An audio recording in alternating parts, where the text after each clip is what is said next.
خوشبختی با باوری و صمیمیت آغاز می‌گردد. اگر دیدی در زندگی کسی قدرت را ندانست، رهایش کن، زیرا روز تا روز نزدش بی ارزش می‌شوی.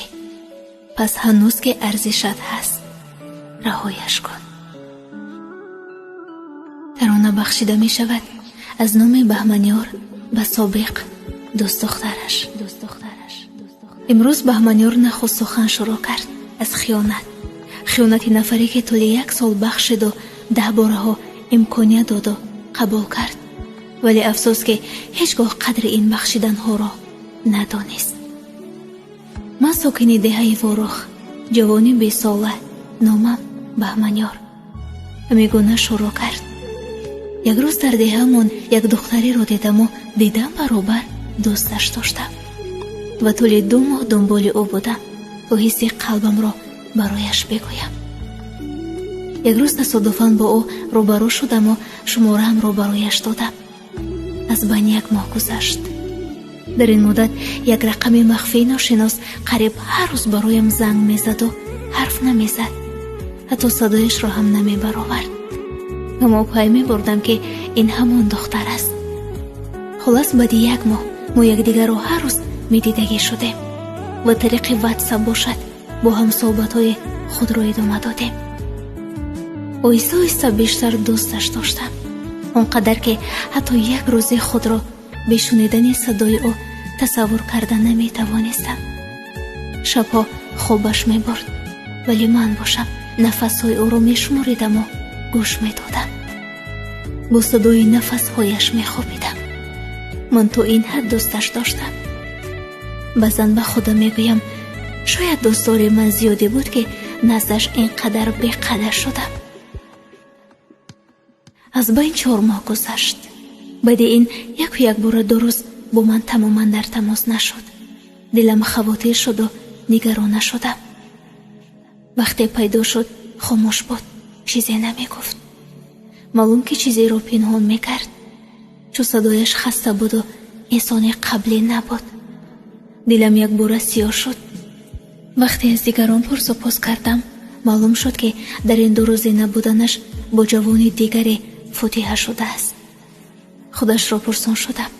تصدیق کرد که راست است. اما این کار به روزیگی من شده است. من فقط تو را میخواهم گفته دلم را پر کرد. ولی افسوس که همش دروغ بوده است. از بین باز 1 مدت گذشت. هیچگاه تنهایش نمیگذاشتم در یگان حالت، زیرا یگانه امید آینده‌ام او بود، بخبر از نقشه های پنهانیش. در این مدت او با شوهر شونده‌اش هم گپ می‌زده است. وقتی این رو فهمیدم سؤالش کردم، بی پاسخ. مرا خانواده مجبور کردن، گفته بهانه جست و بخشش پرسید. بازم این سادگی من بود که او را بخشیدم. بعد از 6 ماه صحبت ها ما با یک دعوای از هم 1 مدت جدا شدیم. یک روز نشسته بودم که از یک شماره ناشناس برام پیامی آمد. من به تو نمیتوانم، تو تمامی هستی منی گفته آن شعله عشقم را در قلبم دوباره فروزان کرد. چون دوستش که می داشتم او را بازم بخشیدم. یک روز با هم واخوردیم. وقتی گوشیش را گرفتم بینم از روز اول با اون جوان حرف می زده است. دلم 1 بار شکست. چون باید این همه بخشیدن ها هنوزم اصلاح نشد. 1 مدت قهر کردیم. خیلی زیاد دوستش می داشتم. لحظه های بی او بودن برایم سخت بود. با قول گویا او نیز مرا دوست می داشت. بازم بخشش پرسید و امکانیت خواست همه چیز را از اول شروع کنیم. فکر کردم این دفعه برایش 1 درس شده است و برای نمیدانم چندم بار او را بازم بخشیدم. ولی افسوس که گمانم خطا بوده است. هر بار از بخشیدن هایم پشیمانم کرد. هیچگاه اصلاح نشد، چون ترسی از دست دادنم را نداشت. نوبسته با تمام احترام ها و بخشیدن ها و دوست داشتنهایم.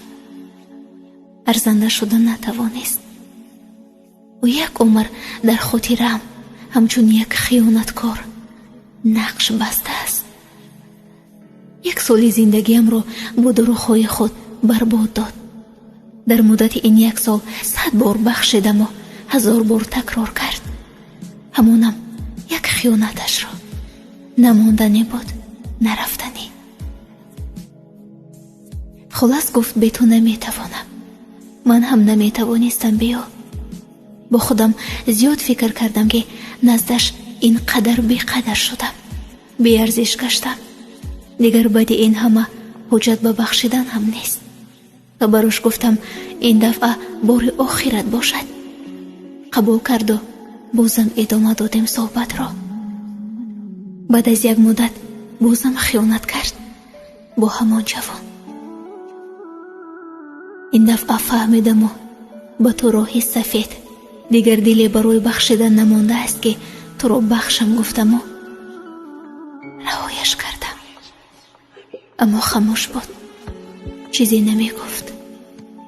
و با همین سنه 8 اکتبر همین سال ما از هم برای همیشه جدا شدیم.